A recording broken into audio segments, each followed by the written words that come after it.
semuanya yang sedang menyaksikan podcast ini, semoga semua dalam keadaan sehat ya tentunya walaupun di tengah kondisi pandemi COVID saat ini.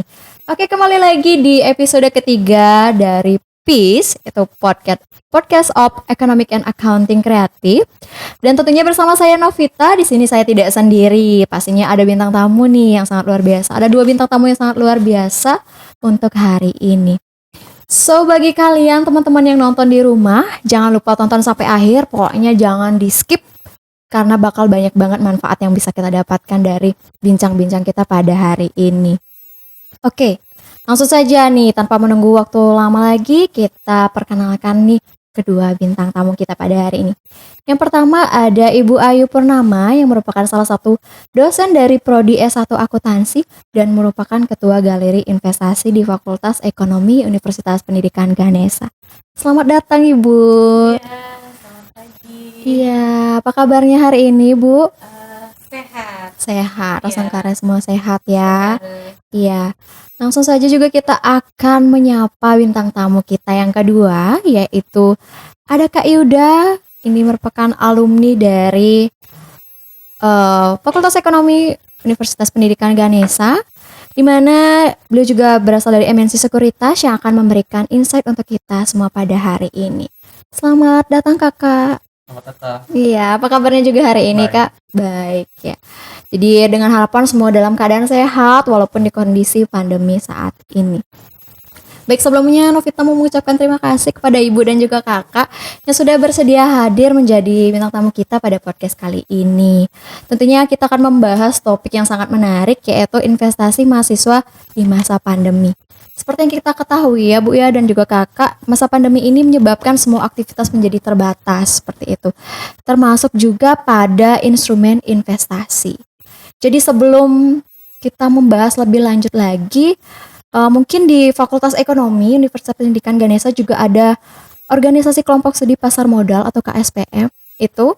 Jadi mungkin Ibu bisa menjelaskan dulu secara singkat apa sih organisasi itu. Mungkin dari teman-teman di rumah ada yang nanti tertarik bisa ikut bergabung di KSPM tersebut. Jadi mungkin bisa dijelaskan dulu Bu nggih? Ya, terima kasih Novita. Iya.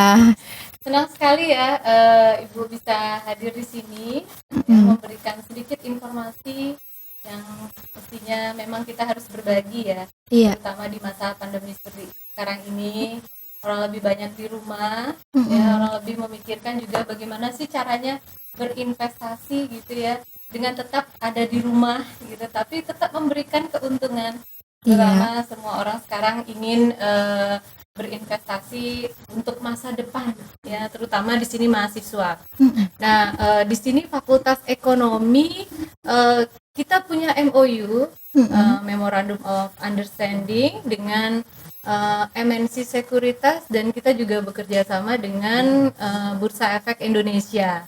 Nah, kita ini ada di Fakultas Ekonomi ini namanya Galeri Investasi ya, berdasarkan persetujuan dari lembaga Bapak Rektor Universitas Pendidikan Ganesha. Kemudian kita melakukan yang namanya kerjasama. Nah, kerjasama ini dimulai pada bulan November 2016.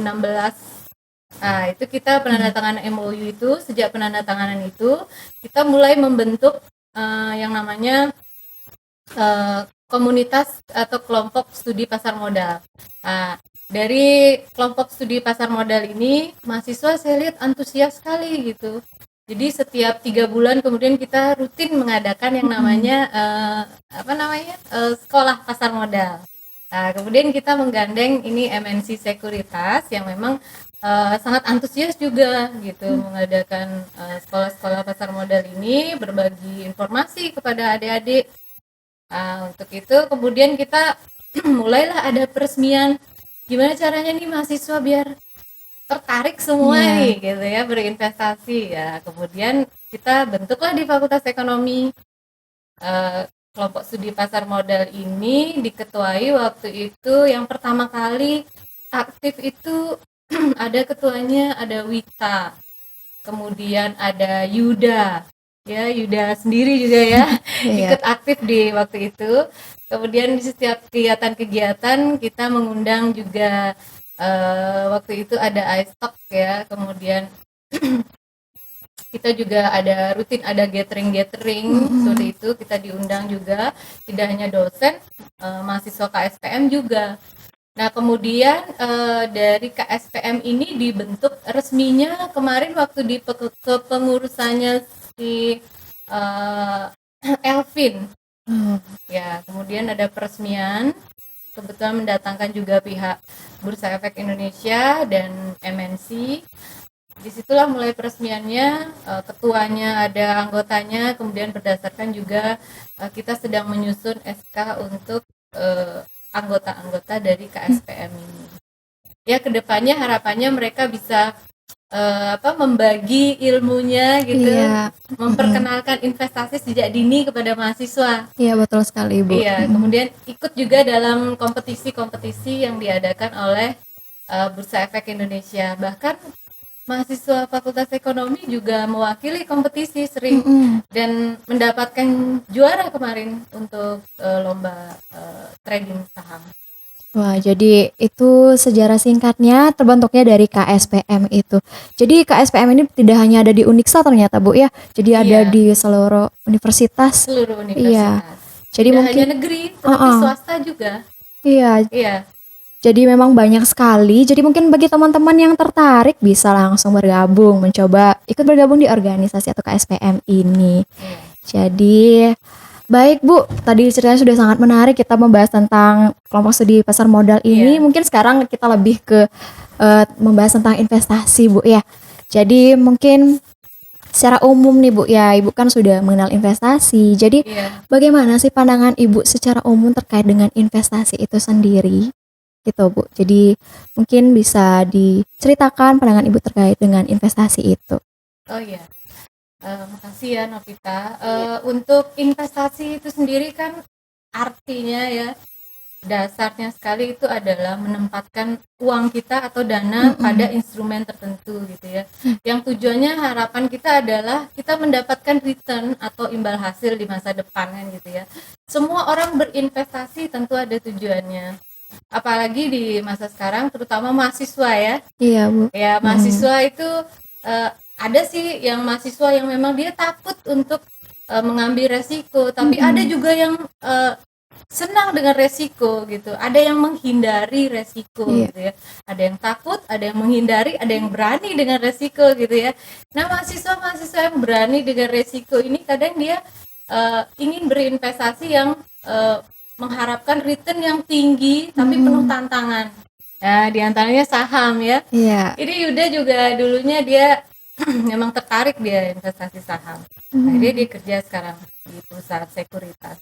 Nah, itu untuk investasi itu sendiri tujuannya apa? Seperti misalnya ada inflasi, penurunan ya. Nah, di situ kita untuk menjaga terjadinya kondisi inflasi seperti ini, tentu kita juga harus punya simpanan atau saving ya, berjaga-jaga. Bagaimana nanti usaha kita investasi kita mendatangkan keuntungan di masa depan, kita ada cadangan gitu ya. Iya. Ya, untuk fluktuasi perekonomian yang tidak menentu seperti sekarang ini gitu. Jadi kita punya investasi, terutama misalnya anak-anak muda sekarang atau yang kalian yang masih kos gitu ya. Gimana caranya nih investasi ya, tidak hanya di sektor real tetapi juga investasi seperti misalnya saham.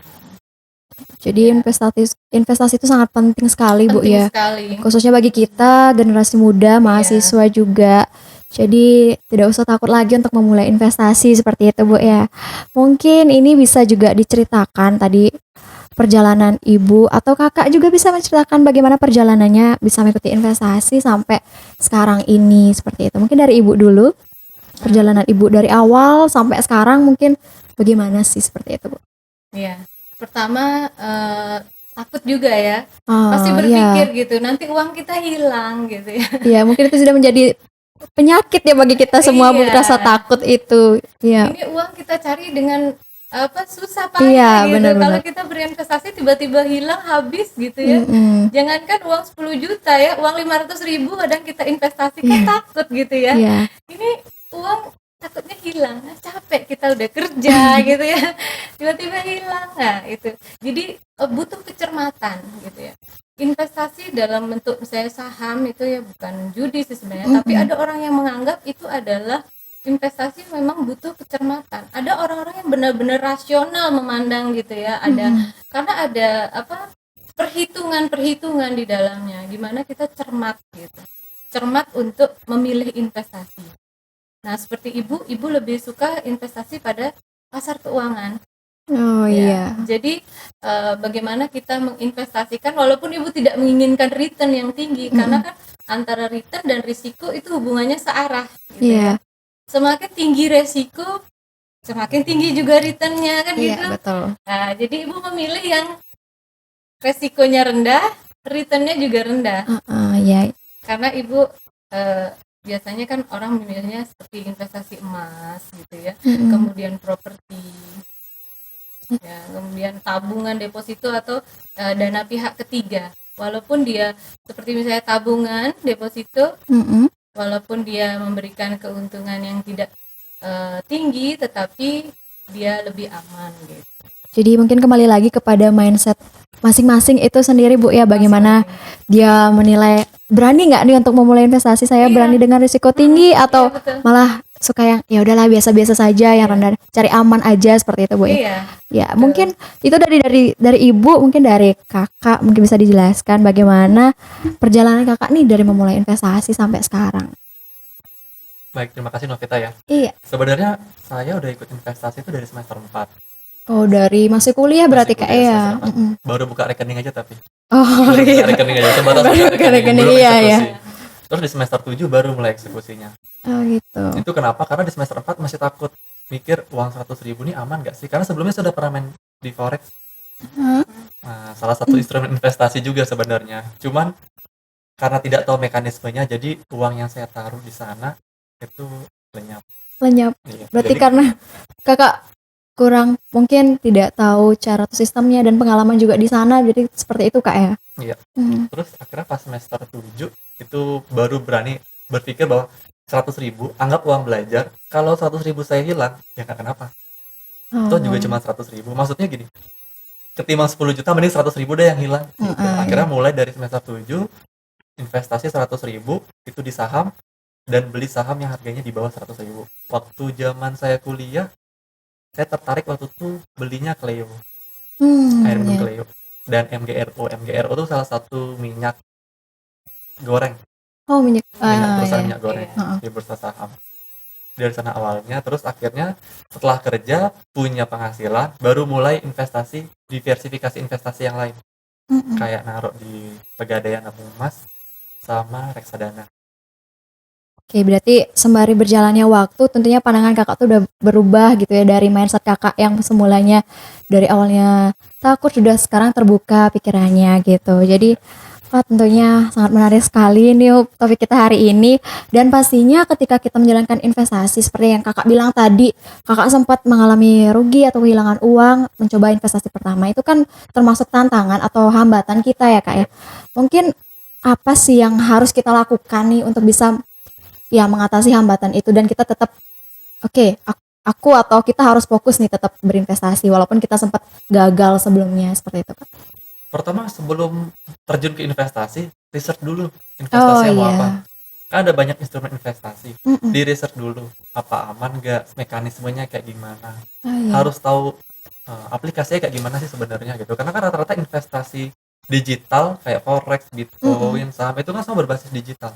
Jadi kita harus tahu dulu aplikasinya seperti apa, mekanismenya seperti apa sih. Jadi nggak asal ikut-ikut teman. Itu sih yang paling penting ya. Kadang kita diajakin sama temen nih, ayo ikut gabung. Ya diiming-imingi banyak lah hal yang kamu pasti kita bakal untung kayak gitu. Kita ikut. Jadi intinya kuncinya adalah kita harus benar-benar mencermati dulu investasi yang benar-benar cocok untuk kita dan juga penilaian terhadap resikonya tentunya ya. Baik, nah nyambungin lagi Kak ke kakak, investasi apa sih yang mungkin kakak bisa ngasih rekomen nih kepada kita, apa sih yang cocok bagi kita mahasiswa, utamanya kita yang sebagai pemula seperti itu Bu ya, mungkin apa sih yang cocok bagi kita gitu Kak? Sebenarnya semuanya cocok untuk mahasiswa menurut saya pribadi, tapi balik lagi nominalnya. Oh, Kalau terkait mahasiswa nominal. mungkin orang tuanya mampu, mungkin bisa ngasih suntikan dana Iya. juta-jutaan nggak jadi masalah ya. Tapi kalau untuk Iya. orang tua yang nggak mampu, kita bisa beralih investasi yang dengan minimal penempatan dana sedikit.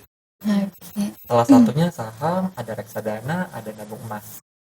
Itu ketiga instrumen itu yang saya ikutin sampai sekarang. Itu pertama mulainya itu maksimal 100.000, minimal 5.000. Jadi dengan nominal 5.000 kita sudah bisa memulai Kak ya. Sudah. Oke.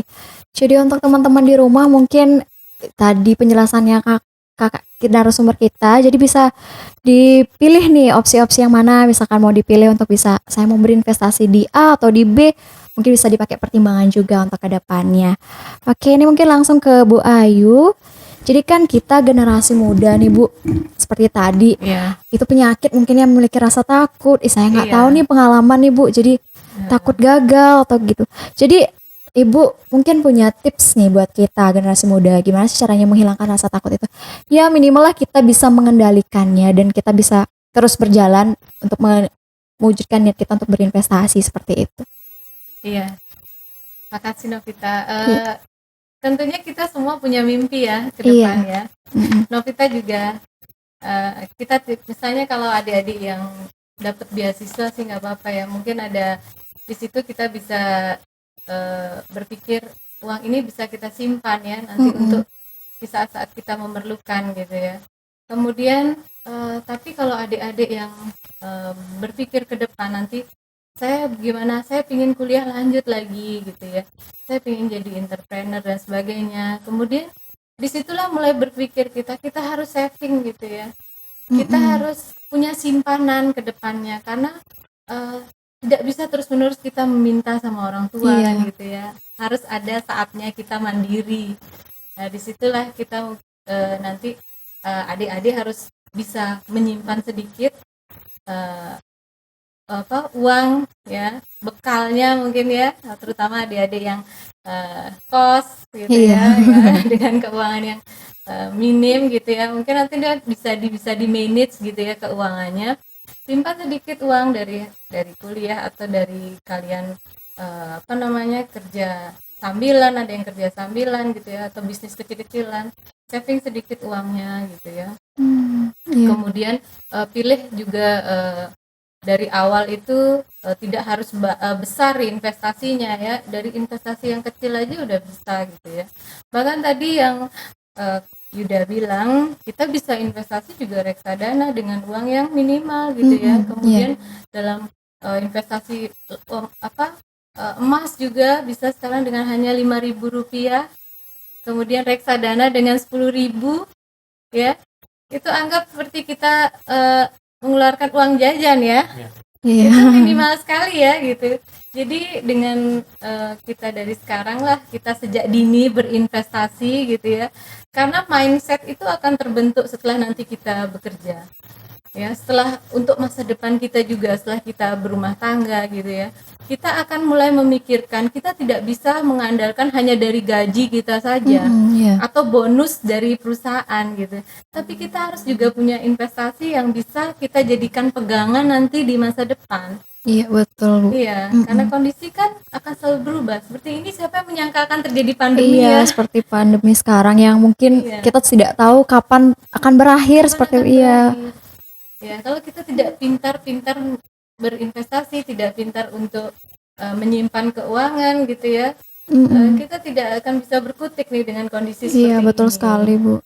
Ya seperti itu, jadi harus cermat juga dalam memilih investasi, jangan di satu investasi tetapi kalau bisa di beberapa investasi, aman, tidak dalam satu keranjang.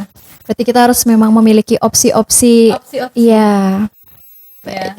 Mungkin ini tadi Ibu juga sempat disinggung terkait dengan kondisi sekarang, pandemi sekarang yang kita tidak tahu sampai kapan akan berakhir. Jadi menurut Ibu di saat kondisi ini bagaimana sih perkembangan investasinya? Apa investasinya itu secara umum nih semakin meningkat atau malah semakin menurun, atau semakin banyak nih orang malah berinvestasi di kondisi sekarang ini seperti itu? Iya. Kalau dari pandemi ini yang kita tidak sangka ya, tiba-tiba ya Ibu juga waktu itu terkejut ya. Mm-mm. Sebenarnya pandemi ini juga mengingatkan kita ya untuk kita cermat sedini mungkin gitu ya berinvestasi dan menyimpan sedikit, ada saving ya, supaya kita tidak kaget karena ini kan sudah pernah sebelumnya terjadi ya. Ya di Spanyol dulu ya ada Iya. wabah flu itu ya, dan ini terjadi lagi setelah beberapa ratus tahun kemudian gitu ya. Iya. Yang kita tidak sangka gitu. Ini cukup menekan sektor perekonomian di negara kita, terutama setelah adanya darurat COVID yang menyerang, kemudian pandemi ini menyerang lebih dari 100 negara, barulah kita kelimpungan ya. Iya. Baru kita mulai Benar tuh, Mbak. ketakutan semua ya, mulai terjadi tekanan penurunan investasi terutama di bursa saham ya. Nah kemudian kembali normal lagi, walaupun tidak begitu signifikan pada bulan Maret April ya Ida ya. Iya. Maret April itu mulai lagi terjadi peningkatan gitu ya. Iya. Mulai lagi tumbuh walaupun tidak signifikan ya pertumbuhannya. Nah kemudian tapi masih ini mulai ada ini lagi ya, ada yang istilahnya kripto. Iya, mungkin Cryptocurrency ya, ini bahkan lebih banyak ya, hampir 4,5 juta orang ya. ini menjadi salah satu tren yang sangat menarik untuk dibahas mungkin akhir-akhir ini, Bu. Itu. Jadi berarti walaupun kondisi pandemi ini tetap saja masih ada peningkatan Masih juga. ada, walaupun tidak signifikan ya. Jadi seperti yang Ibu jelaskan tadi tuh sekarang kan sedang tren banget tuh cryptocurrency ini. Mungkin banyak diperbincangkan nih di masyarakat. Jadi semakin tentunya semakin luas juga perkembangannya, telah banyak juga investor muda yang terjun langsung ke investasi tersebut. Jadi menurut Ibu bagaimana sih pendapat Ibu terkait dengan investasi tersebut? Mungkin nanti juga bisa dijawab sama Kak Yuda, bisa juga. Iya, Yuda dulu gimana? Ya, mungkin Sepertinya lagi iya. ini lagi hangat-hangatnya nih. Lagi menyusun materi di Atau pikiran. Kak Yuda sedang menjalankan investasi ini mungkin? Menjalankan belum, Oh, belum. cuma masih melakukan research. Oke, Intinya sebelum riset. kita melakukan investasi, research dulu. Iya. Investasi yang kita pingin itu aman nggak sebenarnya untuk kita.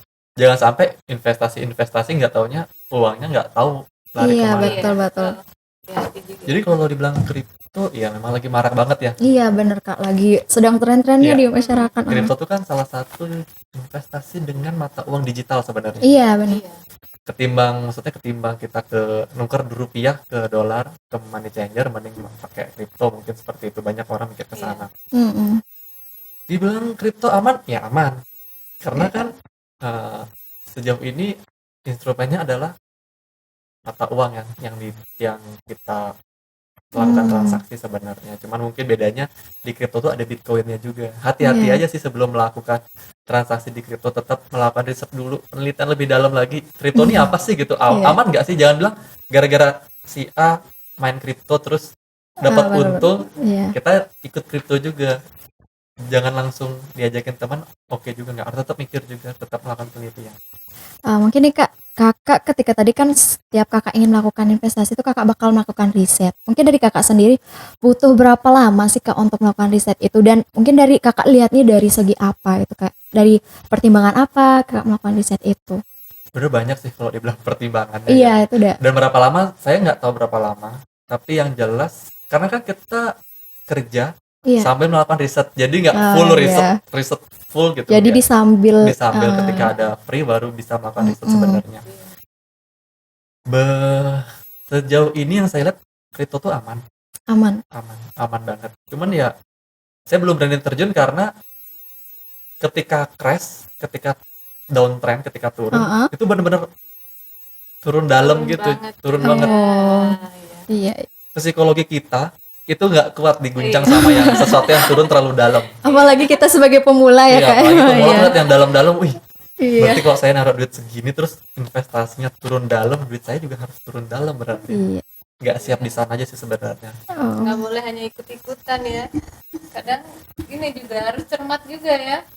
Nah itu kadang kalau udah turun, orang pengennya cepet-cepet dapat untung nih gitu. Iya. Gara-gara si A dapat untung banyak, aku ikut deh. Oh, iya, Dapat segini benar-benar. juga, Gitu gitu. ya. Seperti adanya apa ya, kita apa namanya ikut-ikutan itu, kita seperti Mengikuti trennya. ikut tren itu Ikut loh, Iya. cepet gitu ya. Jadi Udah terpengaruh juga. mudah terpengaruh Iya. gitu.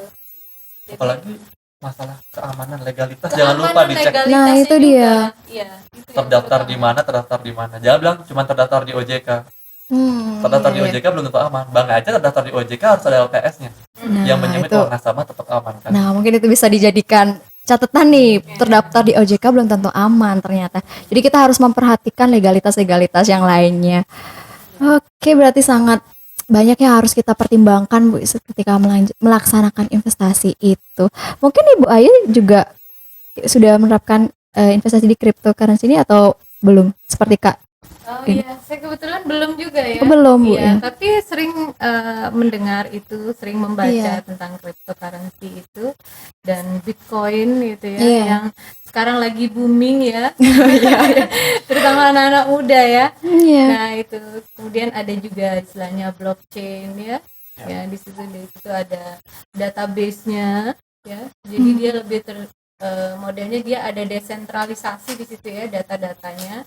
Jadi tidak ada modelnya peran bank sebagai intermediari di sana ya. Itu jadi dia memang benar-benar ada desentralisasi data-data begitu. Kalau blok dia ada terkait dengan blockchain ya. Jadi harus cermat juga tadi, jangan ikut-ikutan.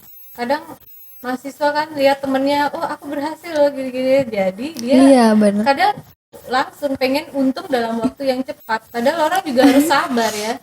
Tidak semua bisa instan, Bu. Iya. Kecuali Tanya. instan mungkin. Iya, kecuali mie instan. Iya. Sesuatu yang bagus itu tidak instan gitu ya. Apa yang kita ingin raih dengan jangka waktu yang lama itu hasilnya pasti bagus gitu ya. Iya. Dan tidak ada yang instan saat ini. Betul sekali. Kadang kita kan diiming-iming, ayo ikut nih, udah untung nih banyak nih, jadi kita ikut tertarik dan Iya.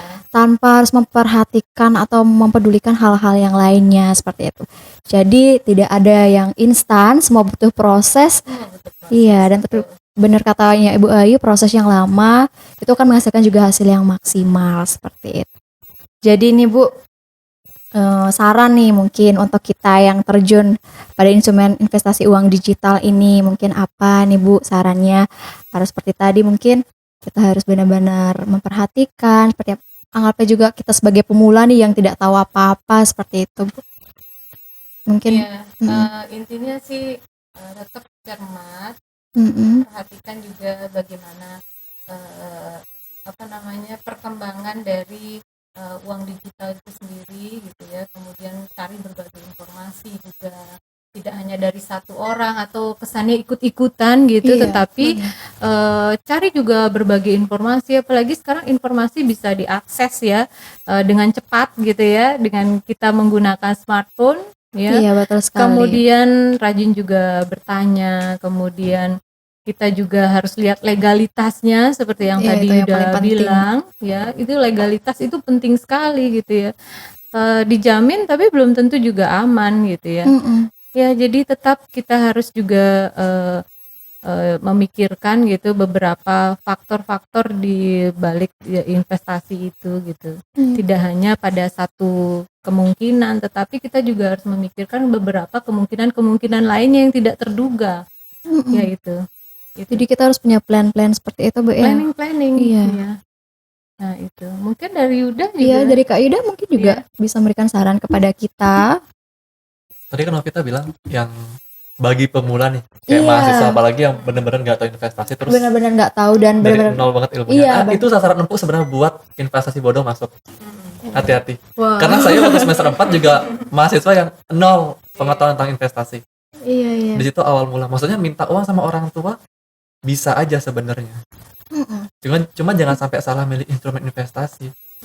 Karena bagi orang yang pemula yang nggak tahu investasi, itu sasaran empuk sebenarnya untuk investasi bodong masuk. Diiming-imingi bisa ikut sama aku, naruh duit segini, nanti dapat imbal hasil segini. Nah, itu sering banyak banget. Di banget pikiran ya, mahasiswa gitu pasti ya. mikir imbal hasilnya dipikirin duluan. Keuntungannya Keuntungannya, bukan iya, mikir benar. ini resikonya seberapa tinggi sih resikonya itu. Iya, benar. Ya ikut aja. Nggak taunya uangnya ya udah Hilang. gitu aja. Karena saya pengalaman semester 4 bener-bener nyiksa banget waktu itu. Dan biasanya orang menawarkan investasi seperti itu itu dia pasti yang pertama dia janjikan itu adalah keuntungannya. Bener banget. Ya, Iya. dia tahu kelemahannya ya. Kalau orang yang baru berinvestasi, Iya. pasti dia akan melihat langsung, wow, itu ternyata bisa ini dapatnya segitu gitu ya. Jadi orang udah ekspektasinya tuh tinggi udah duluan gitu ya. Tanpa tahu resiko-resiko di belakangnya. Itu sebenarnya. Iya, betul sekali itu. Iya. Banyak sekali tuh kejadian, Bu. Jadi kita terpengaruh oleh teman yang semisal kita memang seperti yang dibilang sama Kak Yuda tadi, kita nggak tidak tahu apa dari nol, dapat untung banyak nih, ya udah kita ikut aja kayak gitu. Iya. Jadi mungkin pengalaman dari Kak Yuda juga bisa dijadikan contoh juga buat kita, tentunya harus lebih berhati-hati lagi. Jadi lumayan itu Kak ya kerugiannya Kakak pas semester 4 ya Kak ya? Iya, semester 4. Iya. Jadi waktu itu ditawarin naruh 10 juta, per bulan dapat 1 juta. Jadi itu kenapa Kakak berani menanamkan atau melakukan investasi sebanyak itu? Karena tadi saya bilang kan, Heeh. nol pengetahuan, Iya. nggak ada teman juga, terus ditawarin naruh uang 10 juta, per bulan 1 juta. Pikiran setahun kan? Pikiran setahun berarti kan 12 juta. 12 juta. Lumayan, 12 juta ditambah dengan 10 juta, 20 juta. Wih, gila nih investasinya gitu. Iya. Ya udah ikut aja. Nggak taunya di sana malah kejebak. Emang bulan pertama sampai bulan ketiga dapat 1 juta. Oh, dapat Kak ya? Dapat 1 juta. Oh, Ya dapat 1 juta, baru dapat 3 juta, habis itu orangnya hilang. gitu aja. Aduh. Mungkin kalau di sini teman-teman ada yang dari Denpasar, kalau sering baca berita dan sering lewat di Jalan Merdeka, ada salah satu kantor yang dibilang salah satu kantor investasi yang sering didemo sama masyarakat. Karena ratusan juta dana nasabah hilang di sana. Itu biasanya mereka tuh kan biasanya berkedok kayak asuransi kesehatan kayak gitu-gitu biasanya Kak ya? Yang Bisa banyak. jadi kalau mikir untuk investasi kesehatan plus investasi, Nah, iya. dipikir baik-baik. Oh, Karena iya. investasi dan kesehatan biasanya nggak bisa jadi satu. Oh, memang berarti kita harus memilih satu-satu seperti itu Kak ya? Jadi kalau mau kesehatan, pure kesehatan. Kalau mau investasi, mending pure investasi. Oh, oke. Kalau saya mikir, kesehatan BPJS sudah nanggung. Iya. Investasi nggak ada yang nanggung kan? Iya. Mau naruh uang di tabungan di ATM, digerus sama biaya admin lah, biaya Iya, penarikan, benar-benar. transfer juga bayar ke lain bank kan. Jadi saya mikir, daripada naruh uang di ATM. Jadi uang di ATM tetap ada, Iya. cuma jangan lupa untuk diversifikasi. Cari Nah. instrumen investasi yang paling aman menurut kalian. Dan harus konsisten sih sebenarnya. Kalau mungkin milihnya reksadana yang mulai dari 10.000, konsisten aja, ingat konsisten, rutin 10.000. Maksudnya gini, kalian masih mahasiswa, Iya. 10.000 tuh artinya seberapa sih? Iya. Biasanya cewek-cewek zaman saya Bu ya, zaman saya kuliah itu kalau cewek-cewek lebih suka belanja di kayak CC Beauty Iya. atau belanja baju dan belanja Di skincare. all shop gitu Iya, ya? di all shop. Ya. Mau sisihin uang 10.000 aja. Ya. Kerasa kok. Karena sekarang saya udah ngerasain sendiri. Dari semester 7 mulai investasi di saham, dan semester 8 setelah wisuda dan keterima kerja, investasi di reksadana. Kerasa banget udah 3 tahun jalan, imbal Dan hasilnya kelihatan. Itu menghasilkan sekali Kak ya? Iya. Oke, wah menarik sekali tentunya. Aduh, ini bisa dijadikan pengalaman ya buat kita. Jadi tidak boleh sembarang dan tidak boleh juga langsung menanamkan modal atau dengan jumlah nominal yang besar seperti itu. Jadi harus mulai dari yang kecil dan juga harus dengan berproses, pasti akan hasilnya maksimal. Wah, seru sekali memang perbincangan kita hari ini, Bu. Tentunya ini akan bisa dijadikan motivasi juga buat teman-teman di rumah, bagi generasi muda tentunya mahasiswa, untuk bisa berpikir nih sebelum memulai investasi. Mungkin ada yang pesan-pesan Ibu sampaikan di akhir buat kita mahasiswa yang ingin memulai investasi, tentunya untuk tidak salah jalan nih, atau mungkin nanti di tengah jalan malah udahlah saya berhenti aja, saya nyerah aja karena kayaknya saya selalu gagal seperti itu. Mungkin dari Ibu atau Kak Yuda juga bisa boleh. Ya, intinya seperti tadi. Jadi sebelum berinvestasi juga harus cermat gitu ya. Karena investasi itu juga butuh kesabaran. Tidak ada sesuatu yang instan. Iya. Jadi investasi seperti yang dikatakan oleh Warren Buffett itu ya investasi dalam bentuk investasi yang kita tanamkan, atau investasi kita itu membuat kita dari yang tidak sabar harus menjadi sabar gitu ya. Iya. Ya, karena investasi itu tidak saat ini jangka panjang juga harus kita pikirkan. Itu aja. Ya harus cermat, berpikir rasional juga.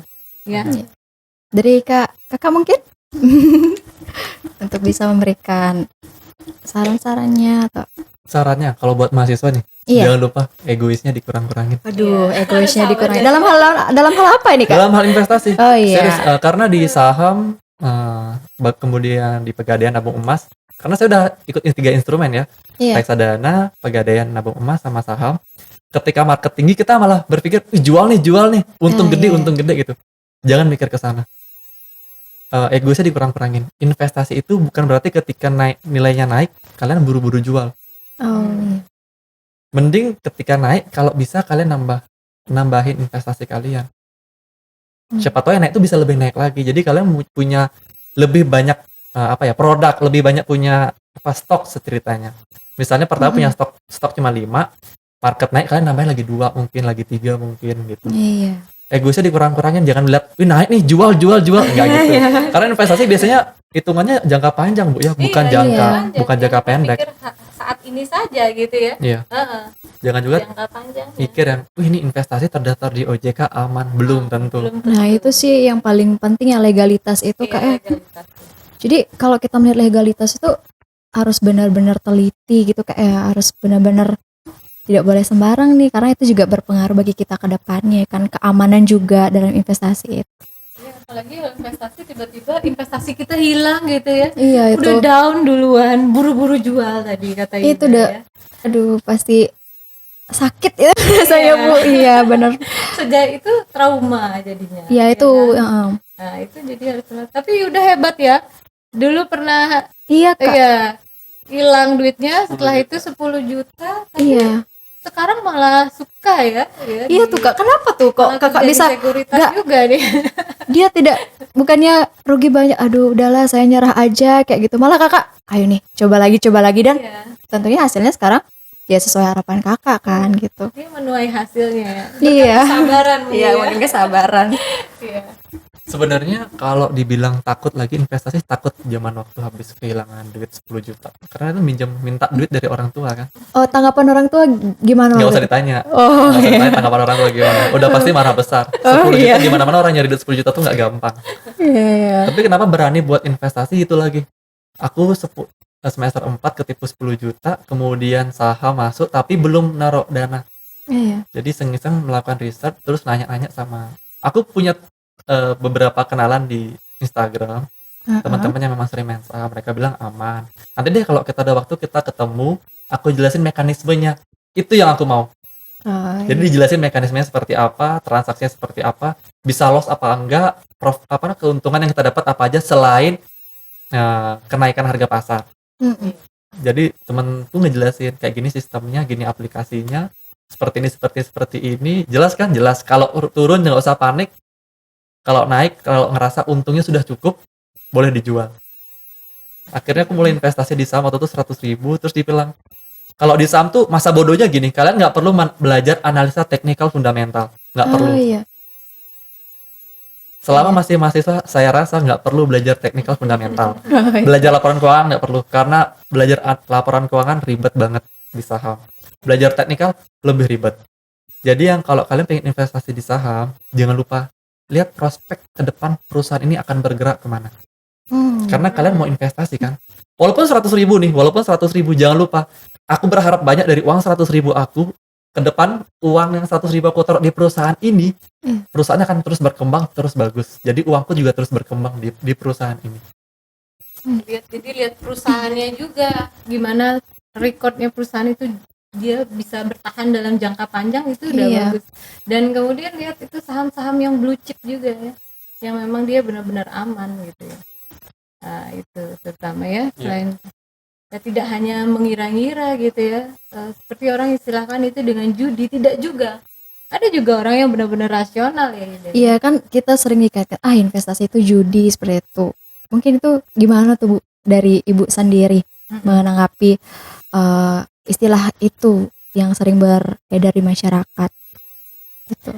Tidak juga ya kalau distilahkan judi ya, karena dalam investasi dalam bentuk saham ini juga memerlukan pemikiran ya.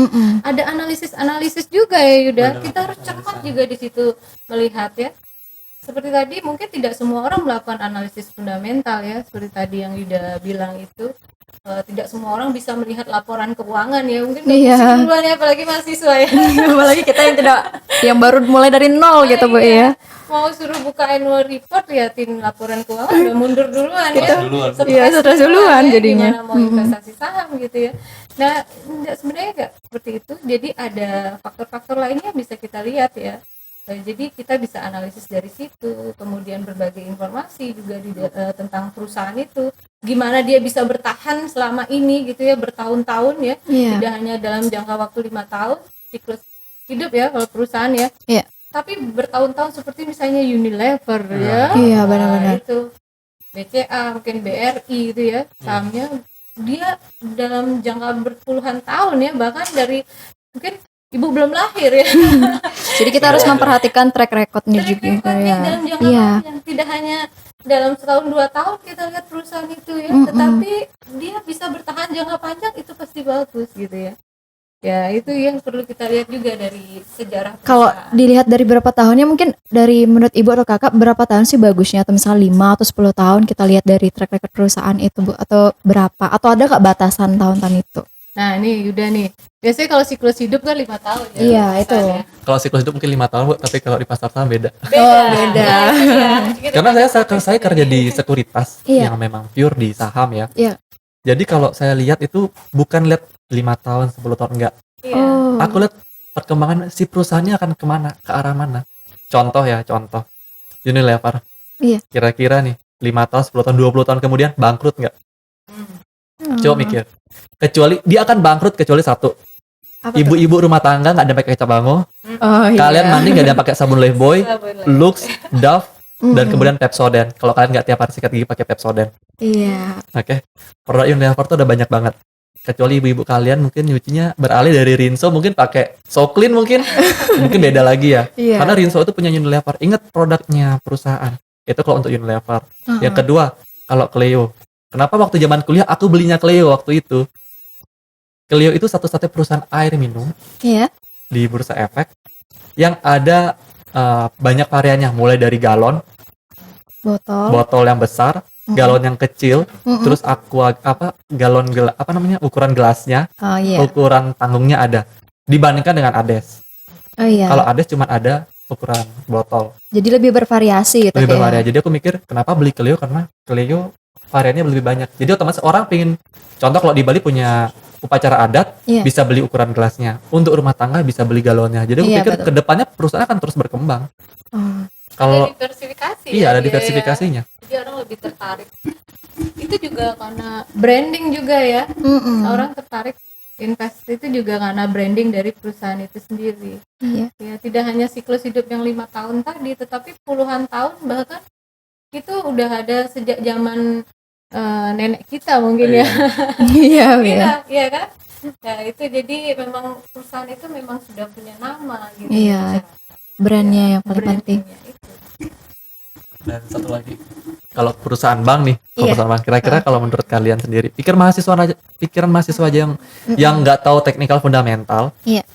Kalau perusahaan bank yang bagus apa? Kalau aku bilang ada dua. Apa Bukan tuh? menjelekkan perusahaan bank yang lain ya, Iya, enggak. Kalau aku iya. lihatnya kedua, yang satu Bank BCA, yang kedua Bank BRI. Kenapa Bank BCA dan Bank BRI? Bank BCA itu bank terbesar di Asia ya. Salah Iya. satu bank Iya. yang ada di Asia, sampai di luar negeri pun masih ada Bank BCA. BRI itu satu-satunya bank yang masuk ke pelosok desa. Iya. Iya, setuju. Iya. Jadi Iya. orang desa pasti pakai Bank BRI. Jadi Iya. Bank BRI nggak mungkin mati. Untuk aku lihatnya, bukan aku lihat 5-10 tahun, aku lihatnya 20 tahun kemudian. Iya. Oke, berarti. Dari sejak dulu sudah ini orang mindsetnya ke situ gitu ya. Jadi pemikirannya pasti perusahaan ini aman. Dari saya belum lahir udah ada nih, sampai Iya, sekarang masih betul. ada gitu. Berarti memang tidak bisa diukur dari batas waktu itu Bu ya. Jadi harus melihat juga gimana sih prospek ke depan, atau mungkin perusahaan itu dari dulu dia brandnya sudah bagus, jadi itu juga bisa dijadikan Dan pertimbangan. reputasinya juga memang bagus Iya. gitu. Tidak ada permasalahan Iya, ini nggak ya. pernah ada permasalahan. Iya, Tidak ada jadi permasalahan gitu. Jadi dia walaupun stagnan, maksudnya tetap tapi tidak terlalu tinggi fluktuasinya, tetapi dia berkembang terus walaupun ini ya berkembang terus perlahan dan yang masih eksis hingga saat ini, itu yang menyebabkannya luar biasa juga ya. Iya. Baik, tadi menarik sekali ini perbincangan kita dari A sampai Z udah kita ceritakan untuk hari ini. Dan semoga teman-teman yang mau nonton di rumah juga bisa nih terbuka pikirannya yang dulunya aku ikut-ikutan temen nih biar dapat untung. Sekarang mungkin bisa dipertimbangkan dulu sebelum berinvestasi. Dilihat dari mungkin segi legalitasnya atau gimana sih perusahaan ini aman gak sih kalau kita berinvestasi di sana kayak gitu. Dan ingat tidak ada yang instan, itu kuncinya. Benar, kita harus berproses. Dan seperti Kak Yuda tadi, walaupun dia gagal tapi dia tetap aku coba nih mau berproses, akhirnya hasilnya sekarang pun maksimal didapatkan. Baik Bu dan Kak, terima kasih nih, kita udah tidak terasa nih udah di penghujung kita acara kita. Tentunya ilmunya sudah banyak sekali kita dapatkan untuk hari ini. Nah, untuk teman-teman di rumah juga jangan lupa untuk bisa menggunakan ilmu yang diberikan oleh Ibu dan juga Kakak untuk kedepannya, khususnya bagi para mahasiswa nih tentunya. Baik, untuk sebelum mengakhiri kita podcast kita pada hari ini, tentunya kita akan akhiri dengan jargon. Jadi jargon dari jurusan ekonomi dan akuntansi itu ketika Novita bilang INE itu nanti Ibu dan juga Kakak bilang be great, be excellent. Siap Kak? Siap. Harus semangat ya. Iya. Oke. INE Be great, be excellent. Oke, terima kasih untuk Ibu dan Kakak dan juga untuk teman-teman di rumah. Jangan lupa like, komen, dan juga subscribe channel ini dan juga share ke teman-teman semua, teman-teman kalian semua sehingga semua bisa mendapatkan ilmu dan manfaat dari topik kita pada hari ini.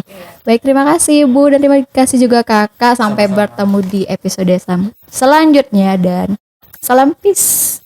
Oke. Terima kasih.